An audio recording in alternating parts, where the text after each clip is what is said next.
ever woken up to this? Like, what's even that? Hurts too much to be acne. Thinking about it, if your evening looks like this, sounds like staph, brother. It's simple. To prevent staph, you just take a shower and clean the mats. That's all. Or is it? Peep this crazy stats from the CDC. 80% of hospital-related bloodstream infections, by the way, the worst place staph can be in your body, comes from your body. What? The biggest risk for you to get a staph infection is from yourself. I don't understand. I don't know what's going on here. Because if you think you'd catch something, you'd think that it would be from somebody else that's sick or some place in the environment that is dirty. How do you catch a disease that you already have? How do you go from normal to obviously infected when you are already infected? Wait, what does it even mean from inside? Where's inside? And if it's inside, how do you get it out? But most importantly, can curing inside be the clue towards better prevention and treatment of the disease? Maybe you could inject some bleach in your arm and that would take care of it. So you've been showering twice a day, cleaning the mat, spending hundreds of dollars on soaps, antibiotics, and home remedies, and wondering, how the f did I still have staph? Well, you're not alone. This was me 2 years ago. I was starting to lose hope. Many trips to the doctor's office only gave me a surface level answer that really didn't solve my problems. For the last 2 years, I've been down a rabbit hole, talking to athletes, microbiologists, doctors, anyone who can help me understand why staph is so hard to get rid of. In this video, I'll try to answer the hidden reason why staph keeps coming back, even though you're doing everything right, why soaps may not be enough, and what the latest science says about reducing staph. Quick disclaimer, I'm not a doctor, this is not medical advice, just education based on what I've learned in an effort to build the first Staphylococcus. This week's topics: staph infection. Staph infection. Staph infection. Staph infection led to the death of a top state worker.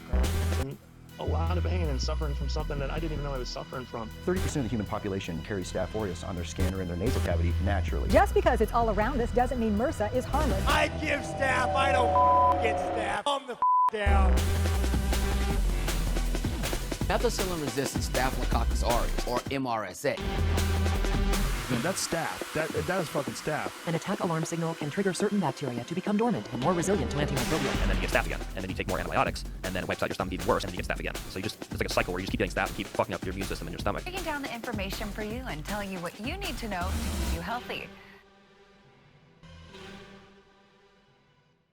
But first, to understand staph, you need to understand something that everybody seems to get it wrong. You don't need a pimple to give staph to somebody else. I remember my third infection in 6 months. I was sitting in the ER with my girlfriend who I just passed it to, feeling like I gave her an STD because I like rolling with men. Not a day to mess with me. So when I finally saw the doctor and he prescribed me a cream for my nose, I was confused. I was like, Doc, the staph is on my leg, not my nose. He looked at me like he wanted to square up, like I asked too many questions. Like, buddy, you're looking at the spicy 2-stripe white belt. As I was about to set him up with the cleanest arm drag Matt returned from the handshake, he said some big doctor words that confused me even more.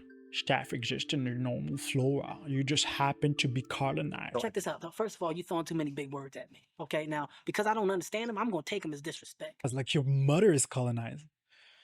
But seriously, when I came back home, I googled everything he said. Turns out about 30% of the people that carry staph have no symptoms. Worse, they can still spread it to others and themselves. So staph loves to colonize humid spots like the groin, the armpits, or the nose. So basically what the doctor was trying to do was to evict the staph that was from my nose, to protect me from myself. But hang on, if staph lives in your nose, why don't you get a pimple in your nose? Well, that's the thing that's interesting. Staph is an opportunistic bacteria. Best analogy I have, it's like that 200 pounds guy, an open mat that only goes with the lighter weights but seems to duck the bigger weights. Like, you're not injured, bro. Staph waits for the right condition. It only attacks when it knows it can win. One small staph colony against the entire immune system. You'll do nothing. You'll do fucking nothing. That's why most people have it under control. That's what the doctor meant when he says it always stays around. How does it decide when to attack? Now, once the colony is big enough, there's enough resources to be passed around. And once it builds a serious number, it attacks. That's why staph produces over 40 immune evading toxins, but usually releases them when it knows your body can't fight back. It doesn't only consider number, it considers pH, humidity, other competition from bacteria. The deepest layer of your body is prime real estate. Why? Because your skin surface is actually a war zone. Tough conditions and so much competition from other bacteria. But inside of your body, it's like Augustus Gloop and the Chocolate Factory. It's an all-you-can-eat buffet of glucose and iron. Quick recap. So you have small colonies of staph. It's not attacking you. That's what the doctor doctor means when you say it's colonized. When it builds up a big enough number and it's in prime real estate, that's when it attacks. Why am I telling you this? Because 80% of the staph that is infectious is similar genetically to the staph that's colonizing your own body. So your staph usually is the main source of your own infection. So everyone worries about person A giving it to person B. True or boy, right? Staph check. Classic. But no one talks about person C, who has no symptoms that pass it to person B, who accumulates it, builds up a reservoir, which later spreads into the environment. So take a shower, the nose is infected, he dries off his face with a towel, towels becomes infected, he spreads it around his body, it enters a microcut, and then boom, infection. That's the idea behind bacterial shedding, and it happens all the time. This idea that we can live in an antiseptic bubble, it's really an illusion, because the moment that you step off of the shower, you're exposed to a plethora of bacteria. We are constantly releasing bacteria from inside out, regardless of the shower that you keep taking. Does that mean skip a shower? For the love of God and the prosperity of the nostrils, please keep showering, clean up the mats, step off the mats when you have a boil. Like, use your common sense. But also know your enemy. If you have recurrent staph infection, talk to your doctor, get a culture, ask for an antibiogram. Don't take somebody else's leftover antibiotic. Learn about decolonization protocols. Don't fuck around.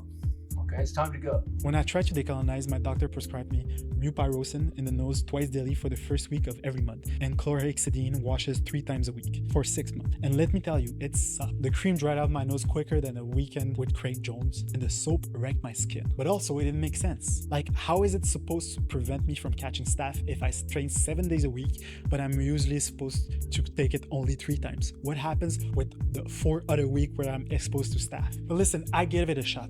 And did it work? Not at all. I caught staph almost on the last day of the protocol, like 1 week before, which line up with what the decolonization studies say.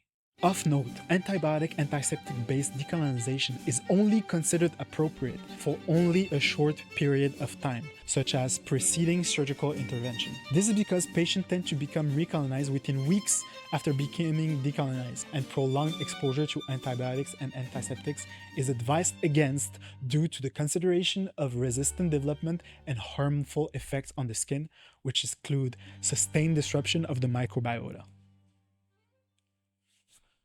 Could have been cool to know it beforehand. And you can read further side effects in the study, such as disadvantages include an almost complete destruction of the healthy microbiome, damage to the lipid skin barrier in the stratum corneum, and inflammation. Further disadvantages include the potential overgrowth of resistant bacteria, which may include S. aureus, aka staph, and long-term spread of antibiotic-resistant strains in the population. That really means no bueno amigo for a future where staph becomes untreatable. My doctor feels that I might be a good candidate. Talk to your doctor.